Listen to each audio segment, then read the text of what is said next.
The fall of 1940, Warsaw, German-occupied Poland. German authorities established a ghetto in Warsaw, the Polish city with the largest Jewish population. Almost 30% of Warsaw's population is packed into 2.4% of the city's area. Conditions inside the ghetto are appalling, with severe shortages of food, water, and sanitation. Disease and malnutrition are rampant, leading to high mortality rates, especially among the elderly and children. Between July and September 1942, more than 250,000 Jews are deported from the ghetto to the Treblinka killing center, where they are murdered. The remaining Jews begin to build bunkers and smuggle weapons and explosives into the ghetto. And on the 19th of April 1943, the Warsaw Ghetto Uprising begins after the German troops and police enter the ghetto to deport its surviving inhabitants to the forced labor camps in Lublin district. The ghetto inhabitants, however, offer organized resistance, inflicting casualties on the well-armed and well-equipped SS and police units. They continue to resist deportation as individuals or in small groups for 4 weeks. In the end, however, the Nazis conduct brutal reprisals against the Jews, including mass executions, deportations to concentration camps, and they raze the ghetto to the ground. The SS officer who leads the suppression of the uprising and is responsible for the destruction of the ghetto is Jürgen Stroop. Jürgen Stroop was born as Josef Stroop on the 26th of September 1895 in the town of Detmold, then part of the German Empire. His father was a police officer and his mother a near-fanatic religious Roman Catholic, who in childhood subjected her son to physical abuse. The First World War began on the 28th of July 1914, and the following month Stroop joined the German army. He fought on the Western Front, but in October 1914 was wounded in the left shoulder. In July 1915, after he recovered, he was sent to the Eastern Front and remained there almost until the end of the war. The First World War ended on the 11th of November 1918, and for his services during the war, Stroop was awarded the Iron Cross Second Class. In December 1918, Stroop was released from the army with the rank of sergeant and returned to his hometown of Detmold, where he worked in the land registry office. In 1923, he got married and the marriage produced 3 children. In July 1932, Stroop joined the Nazi Party, and the same month he became a member of the SS. On the 30th of January 1933, Adolf Hitler was appointed Chancellor of Germany by President Paul von Hindenburg. In September 1938, Stroop was promoted to the rank of colonel and served in the Sudetenland, a border area of Czechoslovakia containing an ethnic German majority. Years later, he would happily recall about his many visits to the hot springs at Karlsbad, today's Czech Karlovy Vary. Other SS officers expressed disgust about Stroop's regular visits to the famous thermal springs resort and would sarcastically comment that instead of serving in combat, Herr General did battle in the spas. The Second World War started on the 1st of September 1939 when Germany invaded Poland. In May 1941, Stroop changed his forename from Josef to Jürgen for ideological reasons and in honor of his dead infant son. From the 7th of July to the 15th of September 1941, Stroop served in combat on the Eastern Front in the SS Division Totenkopf, an elite division of the Waffen-SS, which was the military branch of the SS. For his military achievements, he was awarded the Iron Cross Second Class.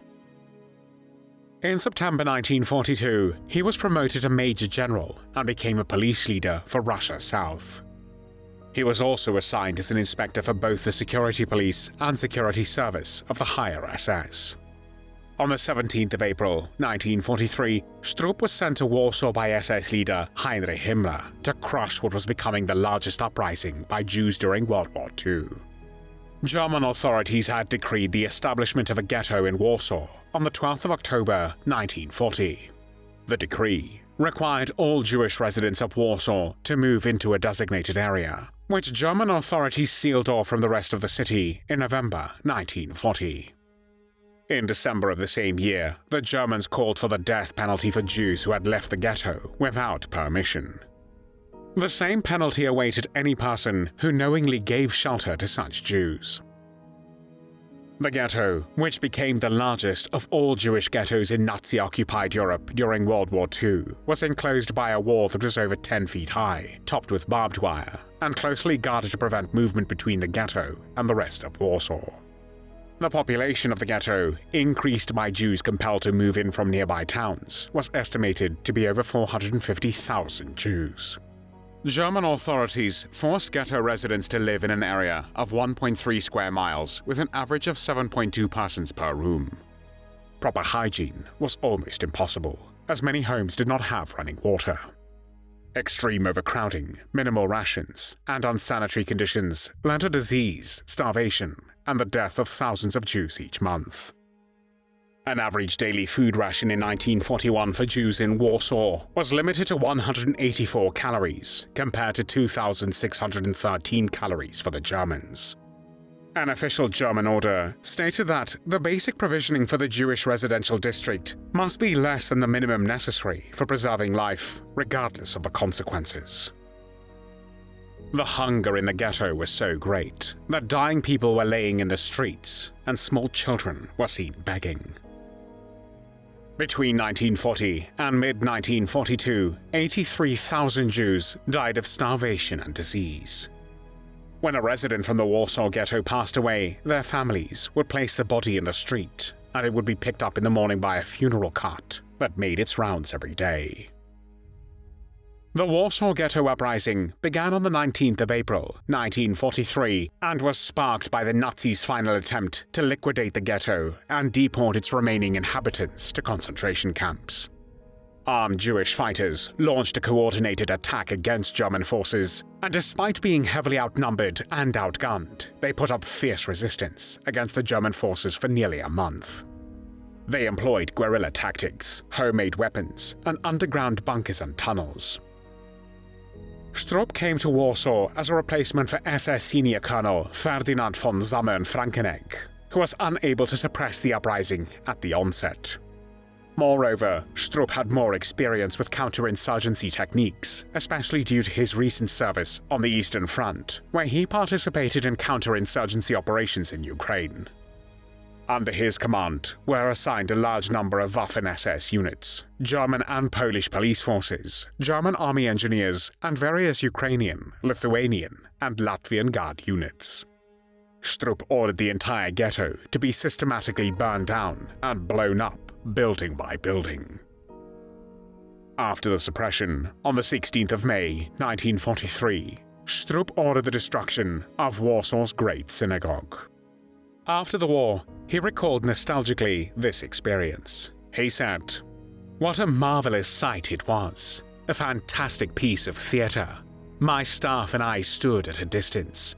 I held the electrical device which would detonate all the charges simultaneously." Jesuiter called for silence. I glanced over at my brave officers and men, tired and dirty, silhouetted against the glow of the burning buildings. After prolonging the suspense for a moment, I shouted, "Heil Hitler!" and pressed the button. With a thunderous, deafening bang and a rainbow burst of colors, the fiery explosion soared towards the clouds, an unforgettable tribute to our triumph over the Jews. The Warsaw Ghetto was no more. The will of Adolf Hitler and Heinrich Himmler had been done. In total, more than 57,000 Jewish survivors, including men, women, and children, were either killed on the spot or deported to extermination camps.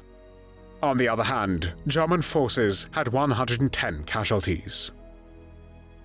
After the whole operation, on the 18th of June 1943, a gala reception was held in Warsaw's Łazienki Park, where SS General Friedrich Wilhelm Krüger personally awarded Stroop the Iron Cross First Class for his distinguished service in the operation. Stroop, who for his brutality in suppressing the uprising was called the killer of the Warsaw Ghetto, also prepared a detailed 75-page long report of the entire operation. It was bound together in peppered leather binders and contained all the reports and photographs that Stroop had sent to SS General Krüger during the operation. The title of the report was, "There is no longer a Jewish quarter in Warsaw." In September 1943, Stroop was named the higher SS and police leader in Greece. He ordered the radio in Athens to broadcast long and vicious verbal attacks against the Jews. He directed the deportation of Jews to Poland, which met with widespread opposition from Greek society and its leaders, especially the head of the Greek Orthodox Church, Archbishop Damaskinos. His clash with Damaskinos became famous when, enraged by the Archbishop's protests and obstruction, he declared that he would have him shot, only to be sarcastically replied to, "Greek religious leaders do not get shot, they get hanged. Please respect our tradition."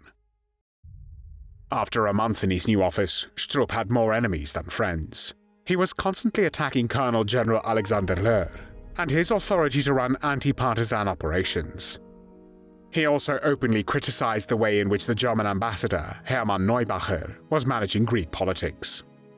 Consequently, he received an order from Berlin that he would be transferred back to Germany and was appointed senior SS and police chief for the Rhine and Westmark regions, based in Wiesbaden.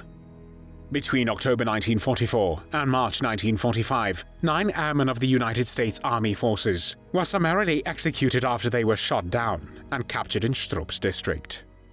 When he was reminded after the war that killing of prisoners of war was defined as criminal under the Hague and Geneva Conventions, Stroop responded, "It was common knowledge American flyers were terrorists and murderers whose methods were contrary to civilized norms. We were given a statement to that effect from the highest authorities. It was accompanied by an order from Heinrich Himmler." As a result, he explained, all 9 prisoners of war were taken to the forest and given a ration of lead for their American necks. As the end of the war approached, he was scared that his crimes would be exposed by the Americans, and personally made sure that all compromising documents in his former headquarters in Wiesbaden were destroyed. In early May 1945, he was captured by the US Army, and during his captivity, he had documents in the name of Josef Straub. After his true identity was revealed several months later, he was brought before the American War Crimes Tribunal at Dachau, where he was sentenced to death for executing Allied pilots who had been shot down over his area of responsibility.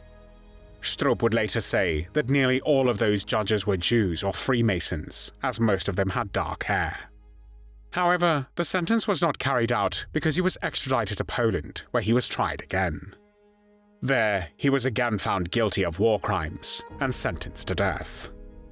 In Mokotów Prison in Warsaw, where he was awaiting trial, he was placed in a cell with Kazimierz Mocharski, a Polish political prisoner and former resistance fighter who had been imprisoned by the Communist secret police.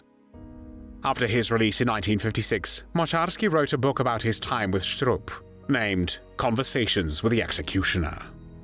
According to Mocharski, Stroop blamed Germany's defeat on Germans, and whenever a failed attempt to assassinate Adolf Hitler, known as the 20th July plot, came up, Stroop cursed those involved in unprintable terms as a murderous band of generals and Jew-ridden civilians. Stroop also expressed annoyance that Field Marshal Erwin Rommel should have been allowed to commit suicide rather than being hanged from a meat hook, and praised Roland Freisler, a fanatical Nazi judge who sentenced nearly all of the accused to death by hanging, as a fine judge. Jürgen Stroop was 56 years old when he was hanged on the 6th of March 1952 at Warsaw's Mokotów Prison. Several days before the hanging, when he was asked if he could reconcile his conscience with the fact he murdered women and children in the ghetto, and watched others do so at his orders, he replied, "I feel no guilt about killing Jews." There were no tears shed for Jürgen Stroop.